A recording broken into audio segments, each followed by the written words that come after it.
السلام علیکم پیارے طلبہ و طالبات، آپ کا استقبال ہے ہماری YouTube channel easy Urdu academy پر۔ بہار بورڈ 12ویں کلاس کا اردو کتاب کے الفاظ کو پڑھیں گے اور آپ کو ایک ایک لفظ پر غور کرنا ہے، جس سے لفظوں کی تلفظ کی ادائیگی کا پتہ چلے گا۔ اس کے مشکل الفاظ کو بھی دیکھیں گے۔ آپ بنے رہیں ویڈیو کے لاسٹ تک۔ تو چلیے آج کی کلاس ہم شروع کرتے ہیں۔ آپ کے شامل نصاب 12ویں اردو ٹیکسٹ بک کے پہلے سبق کے پہلے پارٹ میں خاکہ نگاری ہے۔ خاکہ نگاری کے پہلے ہم کچھ جانکاری لے لیتے ہیں۔ خاکہ نگاری کا مطلب ہے شخصیت کا مختصر تعارف، نگار لکھنے والا اور نگاری لکھنے کا فن۔ خاکہ نگاری خاکہ لکھنے والا، خاکہ نگاری خاکہ لکھنے کا فن۔ خاکہ کا انگریزی لفظ اسکیچ کہا جاتا ہے۔ خاکہ نگاری کا تعارف کسی شخص کے حلیے، عادات، کردار اور خصوصیات کو مختصر، دلچسپ اور ادبی انداز میں بیان کرنا۔ مختصر تعریف کسی شخصیت کی تصویر الفاظ کے ذریعے پیش کرنا خاکہ نگاری کہلاتا ہے۔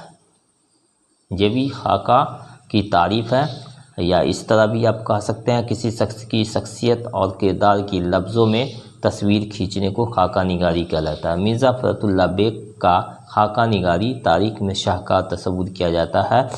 وہ ہے نذیر احمد کی کہانی، کچھ میری اور کچھ ان۔ اس بک میں ہم دیکھتے ہیں کسی شخصیت کی تحریری تصویر کشی ہی خاکہ نگاری ہے۔ یہ تصویر سنجیدہ، متین اور ظریفانہ ہر رنگ کی ہو سکتی ہے۔ سنجیدہ کا مطلب ہوتا ہے سمجھدار، اور متین کا مطلب ہوتا ہے شائستہ، اور ظریفانہ مزاحیہ رنگ کی ہو سکتی ہے، یعنی تینوں میں ہو سکتی ہے۔ اس کی وجہ سے خاکوں کی نئی نئی قسمیں بنتی ہے۔ عام طور سے یہ بات دیکھنے میں آتی ہے کہ خاکہ نگار شخصیت کی نقش و نگار واضح کرتے ہوئے ذرا سی دل لگی سے باز نہیں آتا۔ اسی طرح اکثر و بیشتر خاکے کے کہیں نہ کہیں ظریفانہ رنگ لیے ہوئے ہوتے ہیں۔ شاید اس لیے خاکہ اڑانا محاورہ بنا ہے۔ اس کا مطلب ہوتا ہے کہ کسی شخص کی عادات، خاکہ اڑانا کا مطلب ہوتا ہے کسی شخص کی عادات، کردار، شکل و صورت، خصوصیت کو مختصر مگر مؤثر انداز میں بیان کرنا۔ حالانکہ ایسی بات بالکل نہیں ہے۔ اچھی خاصی تعداد میں ایسے خاصے موجود ہیں جو نہایت سنجیدہ یا عالمانہ ہیں۔ اس سے یہ نتیجہ اخذ کیا جا سکتا ہے کہ خاکے ہر طرح کے لکھے جا سکتے ہیں۔ اردو کی ادبی تاریخ پر غور کریں تو محسوس ہوگا کہ ناول، افسانہ، تذکرہ اور داستانوں کے ساتھ ساتھ مثنویوں کے قالب میں بھی خاکے بہترین عجائب موجود ہیں۔ یعنی ناول، افسانے اور تذکرہ میں تو لکھے جاتے ہی اور داستان میں بھی لکھے جاتے ہی ہیں، لیکن مثنوی کے قالب میں بھی خاکے بہترین اجزاء موجود رہے ہیں۔ کردار نگاری کے مرحلوں میں اکثر و بیشتر کردار کا خاکہ پیش کرنے کا رواج رہا ہے۔ اس کا مطلب یہ ہے کہ کردار نگاری میں کسی شخص کی خصوصیت کو خاکے کی صورت میں بیان کرنے کا رواج رہا ہے۔ یعنی کردار نگاری میں کسی شخص کی خصوصیات کو خاکے کی صورت میں بیان کرنے کا رواج رہا ہے۔ شاید انہی مقامات سے خاکہ نگاری کی ابتدائی شکلیں ملی ہوں، جیسے مصنفین نے یعنی رائٹروں نے رفتہ رفتہ ایک آزاد صنف کے طور پر فروغ دے دیا ہے۔ اب کہانیوں، ناولوں کے ساتھ ساتھ الگ سے بھرپور تعداد میں خاکے دستیاب ہیں، یعنی اپلبدھ ہیں۔ خاکوں میں بیک وقت خود نوشت سوانح، یادیں نگاری، انشائیہ افسانوں کے ساتھ ساتھ مضمون کے اجزاء شامل ہوتے ہیں۔ خاکہ نگاری کا کمال یہ ہے کہ ان تمام اصناف کے دائرہ کار کو سمجھتے ہوئے اپنے خاکے کی حدیں متعین کریں۔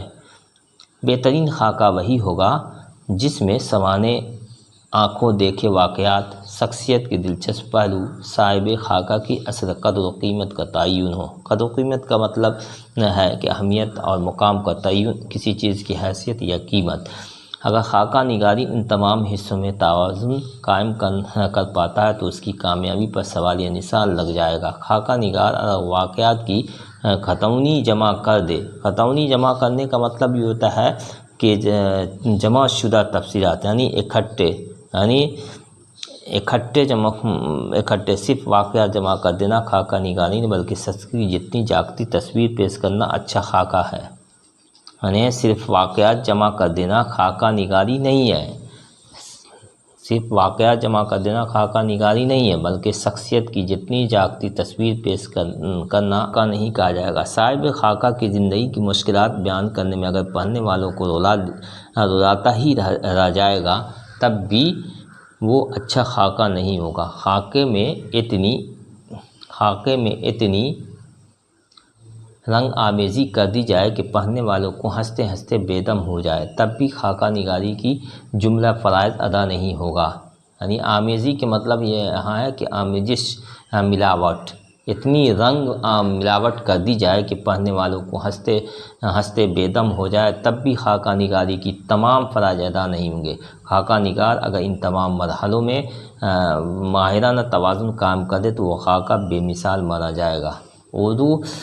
اردو میں خطوط غالب اور آب حیات میں شخصیات کے تعلق سے ایسے نثر پارے ملتے ہیں جنہیں خاکے کے سلسلے سے ابتدائی تحریر تصور کرنا چاہیے۔ مرزا فرت اللہ بیگ نے اپنے استاد ڈپٹی نذیر احمد کا خاکہ ڈاکٹر نذیر احمد کی کہانی کچھ میری یا کچھ ان کی زبانی کے عنوان سے لکھا ہے، جسے خاکہ نگاری کی تاریخ میں شاہکار تصور کیا جاتا ہے۔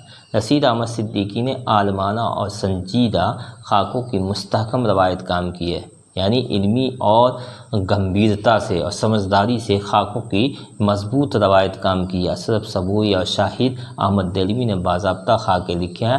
ظرافت نگاروں اور افسانہ نگاروں نے سرگرمی سے خاکے نگاری کی طرف توجہ دی ہے۔ گویا کہ اس سے مطلب یہ ہوتا ہے مزہ نگار اور افسانہ نگاروں نے دلچسپی سے خاکہ نگاری کو فروغ دیا اور اس میں اہم کام کیا ہے۔ افسانہ نگاروں نے یہ دلچسپی سے خاکہ کو فروغ کیے ہیں اور اس میں فروغ دیا ہے اور اس میں اہم کام کیے ہیں۔ اس صنف کو مقبول بنانے میں ان کی وقیع خدمات ہیں۔ مزاح نگار میں شوکت تھانوی، یوسف ناظم، مجتبیٰ حسین، احمد جمال پاشا۔ افسانہ نگاروں میں عصمت چغتائی اور منٹو نے بہترین خاکے لکھے ہیں۔ اب عام طور پر ادیبوں اور شاعروں یا بہت مشہور شخصیات کے خاکے لکھے جاتے ہیں۔ امید ہے کہ آپ لوگ سمجھ گئے ہوں گے۔ اچھا لگا ہو تو لائک اور شیئر کر دیں گے۔ امتحان کے ویو سے یہ بہت امپورٹنٹ باتیں ہیں جس کو یاد رکھنا بھی ضروری ہے۔ السلام علیکم، خدا حافظ۔